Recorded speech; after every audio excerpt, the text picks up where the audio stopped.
Good morning and welcome to the new edition of Dr. Lamba's Awakening Call. We find that in every century there have been people moving from a place to another. But in the old days, there were no definitive countries. There were city-states, then they expanded to countries, and with the growth of nationalism and the concept of sovereignty, there came a difference. People would not move. And even at that time, people would not move because of the social and cultural inhibitions. People didn't want to move away from where their roots were. And it used to be said often, it's better to be half hungry than to be fully satisfied in a foreign land. But now we find, especially in the 20th and in this 21st century, people moving not as individuals but en masse. And then the moments are exploited. Many times the moments are required by the force of circumstances. 1957 was a time when the movement of the Sikhs and Hindus from Pakistan to India and of the Muslims from India to Pakistan was a necessity. The countries were divided and the religious passions were running high.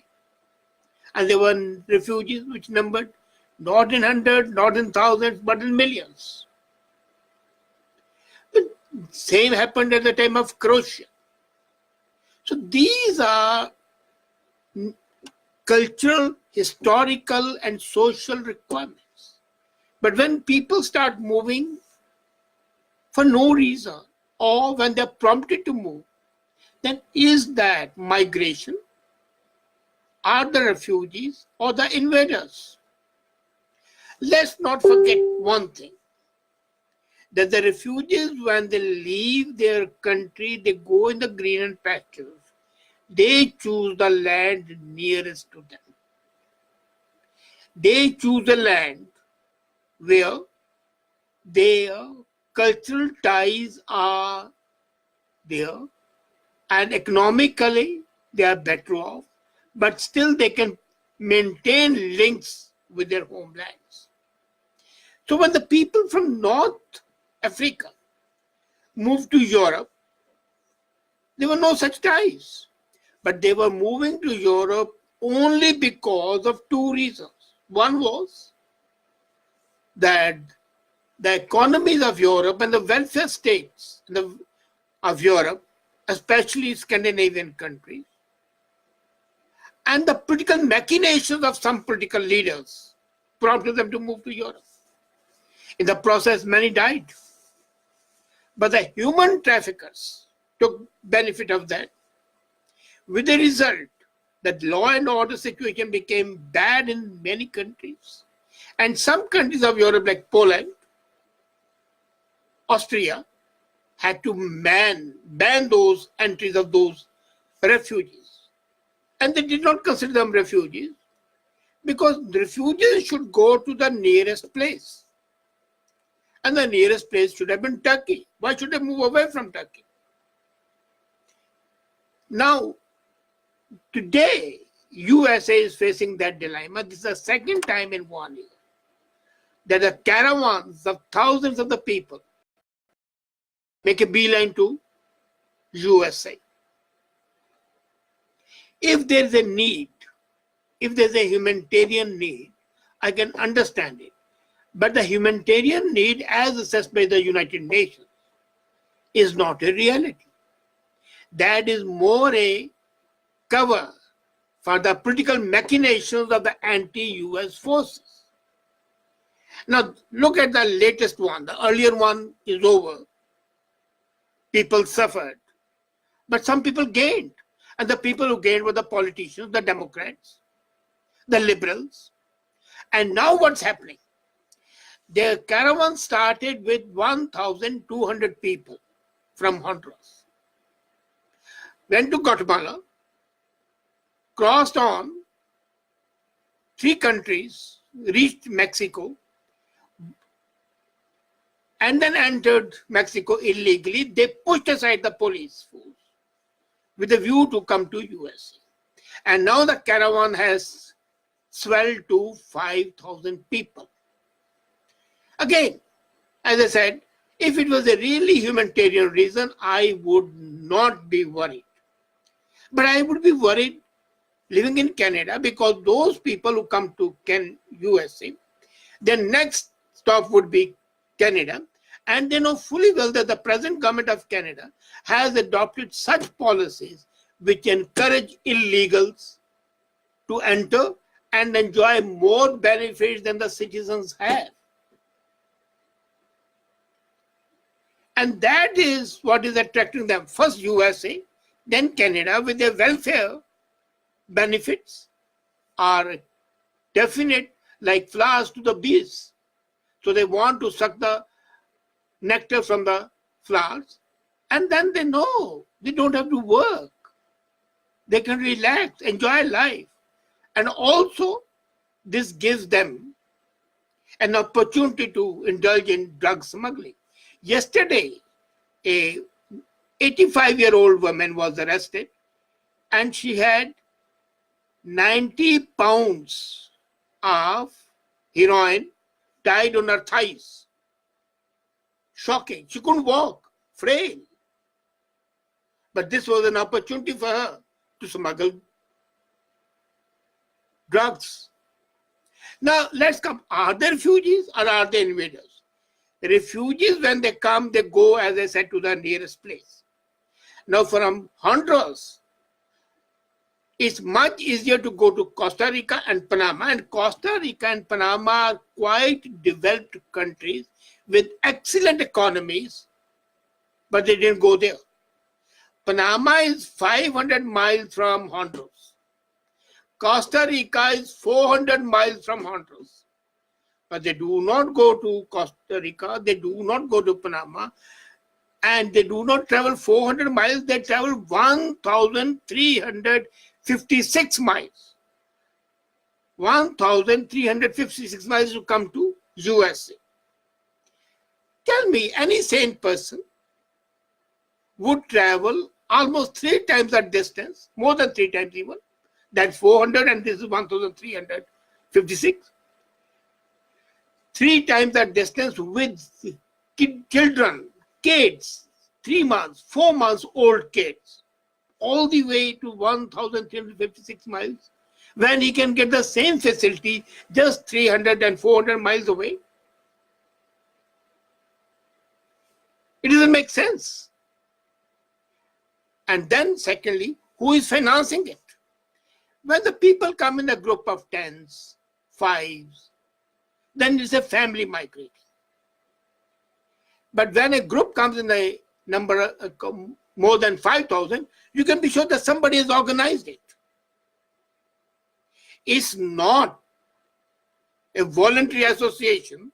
It is somebody's machination, diabolical machination for some other reason than helping these people. There have been reports that some of so-called charity organizations, naturally supporting Democrats and liberals, are giving them the money to come. On the way, they are being given the food, they are being provided the shelter, and they are being given the money. Even medical aid has been given to them. Now, the people who are otherwise running away from oppression don't have those facilities. And look at the dresses they are wearing. Look at the clothes that they are wearing. So if they are paid, like the paid protesters, So traveling 1,356 miles when they could easily have got the same thing with 400 miles. That is, if they are doing so, then there is something wrong somewhere. Then there is somebody, some organization, which is prompting them to do it. Why? That's a second question. That's a question which is different. Now it comes to a second point. They are carrying the flag of Honduras. They are patriotic. Now, if they are patriotic and they are carrying the flag of Honduras, why should they not stay there? Refugees, when they leave a place, hate the place that they are leaving. when Hindus left and the Sikhs left Pakistan, they had so much of hatred in their minds and anger that they would not even spit on the flag of Pakistan, nor would the Muslims leaving India do. Rohingyas are leaving Myanmar, Burma. They are not carrying the flags of Myanmar. They are not saying Myanmar is our motherland. They say this is a cursed country where we are suffering. And when the Honduras are carrying their flags to come to USA, that means they are happy with that country. And if they are happy with that country, then they are not refugees. When you march with a flag of your one country towards another country, that's not refugees, that's an invasion. They are coming to invade USA. They are coming to colonize USA. Colonize, they cannot do militarily, but with the drugs, crime,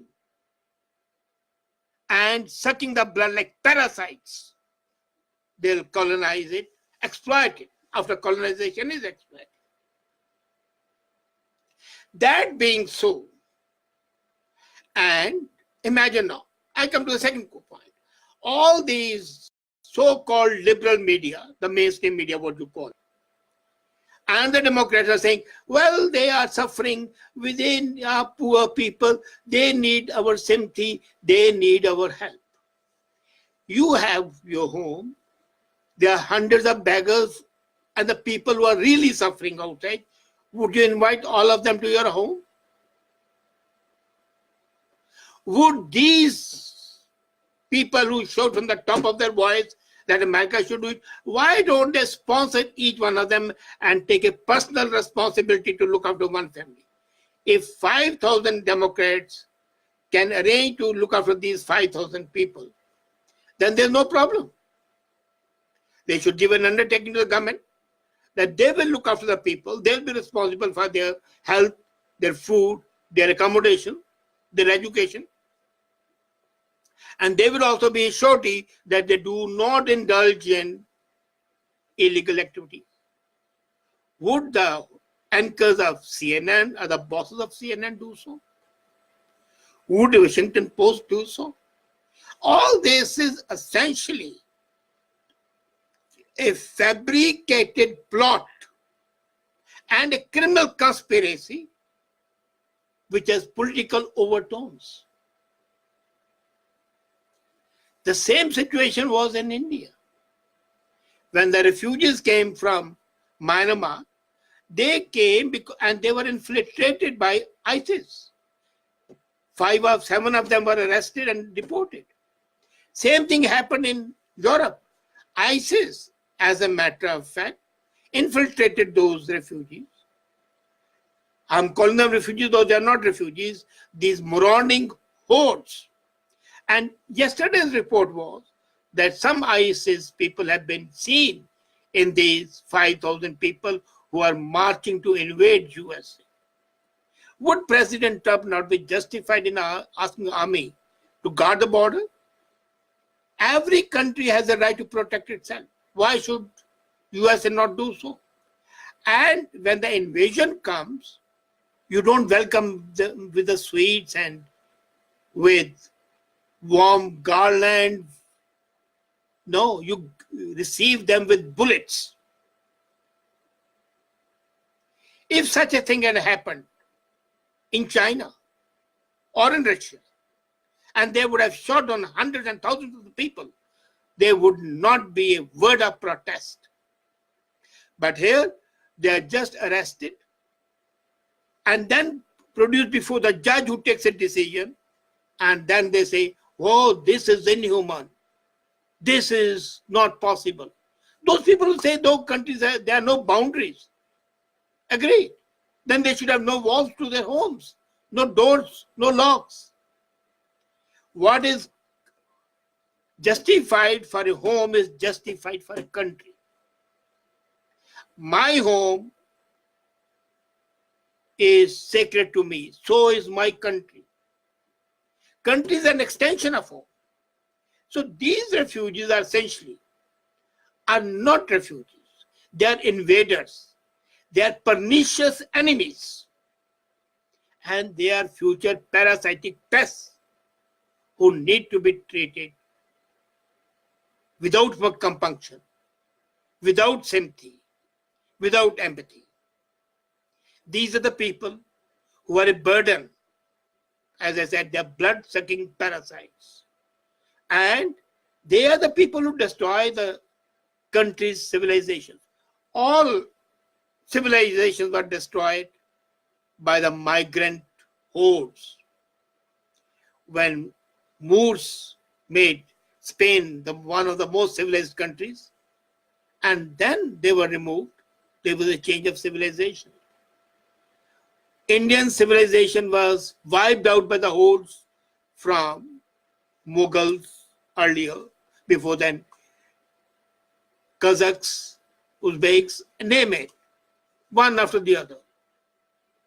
So whether you are an invading army or you come with as economic invaders, it's still an invasion. And these people are invaders. They should be treated as enemy of the country and treated as such. I know it sounds harsh, but that's the reality. And if you reconsider and ruminate, you would agree with me that these are the people who, if they were really honest, would have gone to Costa Rica and Panama and not come to USA. And US, in case takes a strong step, would be fully justified. And it's high time that all these people who provide limp sympathy to them stop doing so. They are in fact acting in cohorts with these hordes of the people who are out to destroy the economy and the culture of the United States of America. And what is true for America today is true for Canada, is true for India, is true for all free countries where human values need to be sustained, but not at the cost of the citizens. Thank you.